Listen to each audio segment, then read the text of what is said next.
तुर्की के इलाज की भी हो गई तैयारी।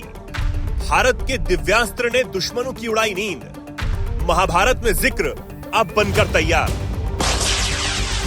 दुश्मनों के होश उड़ाने, पाकिस्तान तुर्की को सबक सिखाने, भारत की मजबूती को और बढ़ाने, ड्रोन अटैक के लिए कलयुग का दिव्यास्त्र आ गया है। Counter drone system Bhargavastra.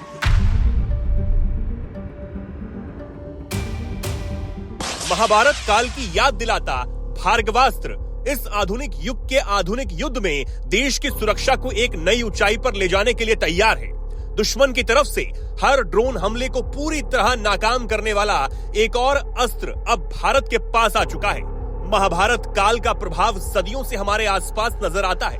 उसी महाभारत काल के जिन दिव्यास्त्रों के बारे में हमारे पवित्र ग्रंथों से पता चला है, जिनकी चमत्कारी और विनाशकारी शक्तियों ने उन्हें अमर कर दिया, इन्हीं में से एक था भार्गवास्त्र, जिसका नामकरण महर्षि भार्गव परशुराम के नाम पर हुआ।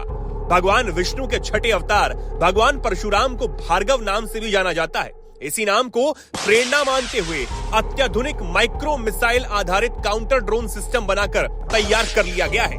वहीं आर्मी एयर डिफेंस के वरिष्ठ अधिकारियों की मौजूदगी में 13 मई को उड़ीसा के गोपालपुर में रॉकेट के लिए 3 टेस्ट किए गए। भार्गवास्त्र क्या है और इसकी खूबियां क्या हैं, इसके बारे में भी हम जान लेते हैं। ऐसी रिपोर्ट्स हैं कि भारत के एक रक्षा प्रतिष्ठान solar defence and aerospace limited के द्वारा एक काउंटर ड्रोन सिस्टम डेवलप किया गया है, जिसके की माध्यम से ड्रोन स्वार्म्स को हवा में ही डिटेक्ट किया जा सकता है, उन्हें ट्रैक किया जा सकता है और उन्हें मार गिराया जा सकता है। इस काउंटर ड्रोन सिस्टम में जो अनगाइडेड माइक्रो रॉकेट्स का इस्तेमाल फर्स्ट लेयर ऑफ डिफेंस के तौर पर किया जाता है और सेकेंड लेयर ऑफ डिफेंस के तौर पर इसमें माइक्रो मिसाइल्स इस्तेमाल होती हैं, जो कि गाइडेड मिसाइल्स हैं। और जाहिर है कि इस तरीके से किसी भी ड्रोन स्वार्म को पूरी तरीके से नेस्तनाबूद किया जा सकता है। जो अनगाइडेड माइक्रो रॉकेट्स होते हैं वो तो इन ड्रोन स्वार्म्स को क्षति पहुंचाते ही हैं, साथ ही साथ जो सेकेंड लेयर का जो गाइडेड माइक्रो मिसाइल्स का जो डिफेंस है, उससे ये पूरी तरीके से नेस्तनाबूद हो जाते हैं और इनके कहीं से भी सफलता की इनकी जो संभावना है वो निरस्त हो जाती है।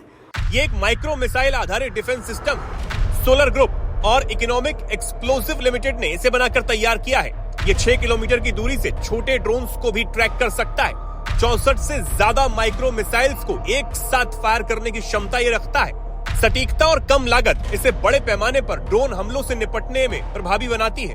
अनमैन्ड एरियल व्हीकल के खतरे का ये बखूबी मुकाबला कर सकता है। इसे 5000 मीटर की ऊंचाई पर भी तैनात किया जा सकता है। 2.5 किलोमीटर तक की दूरी पर आने वाले छोटे ड्रोन्स का पता लगाने और उन्हें खत्म करने की क्षमता से ये लैस है। इसे मल्टीलेयर काउंटर ड्रोन सिस्टम भी कहा जाता है, जिसमें माइक्रो रॉकेट का इस्तेमाल किया गया है। भार्गवास्त्र C4I यानी कमांड कंट्रोल कम्युनिकेशंस कंप्यूटर और इंटेलिजेंस की खासियत से लैस है। सिस्टम का रडार 6 से 10 किलोमीटर दूर के खतरों का मिनटों में पता लगाकर कुछ सेकंड में ही इसे बेअसर कर सकता है। इस सिस्टम के पूरी तरह भारत में बने होने से यह भारत के लिए खूब मायने रखता है। वहीं भारत की क्षमता और भारत के पराक्रम को सबके सामने दिखाने वाले इस सिस्टम से तुर्की की भी होश उड़ने तय है। यह सिस्टम भारत की सेना की जरूरतों को पूरा करने वाला है। ऑपरेशन सिंदूर के दौरान पाकिस्तान ने जिस तरह तुर्की के अस्सीगार्ड सॉगनर ड्रोन का इस्तेमाल कर भारत पर हमले किए और जिस तरह भारत की एयर डिफेंस सिस्टम ने उन्हें हवा में ही तबाह कर दिया, उससे ये तो साबित हो गया कि तुर्की की ये तकनीक फेल रही। लेकिन अब हमारे भार्गवास्त्र के आने से भारत की सीमाएं तो महफूज होंगी ही, सेनाएं भी और ज्यादा मजबूत होंगी और हमारे हथियारों के बेड़े में एक और शक्तिशाली डिफेंस सिस्टम जुड़ने से दुश्मनों में भारत का खौफ भी बढ़ जाएगा। इसी के साथ एक और चीज भी अब साबित हो गई है कि जिस तरह प्रधानमंत्री नरेंद्र मोदी ने कहा था कि ऑपरेशन सिंदूर अभी सिर्फ रोका गया है, ये खत्म नहीं हुआ है। ये इस बात से भी साबित होता है कि भले ही बॉर्डर पर सीज फायर हो गया हो, लेकिन भारत अभी भी चुप नहीं बैठा है और वो किसी भी खतरे के लिए हर दम हर पल तैयार है।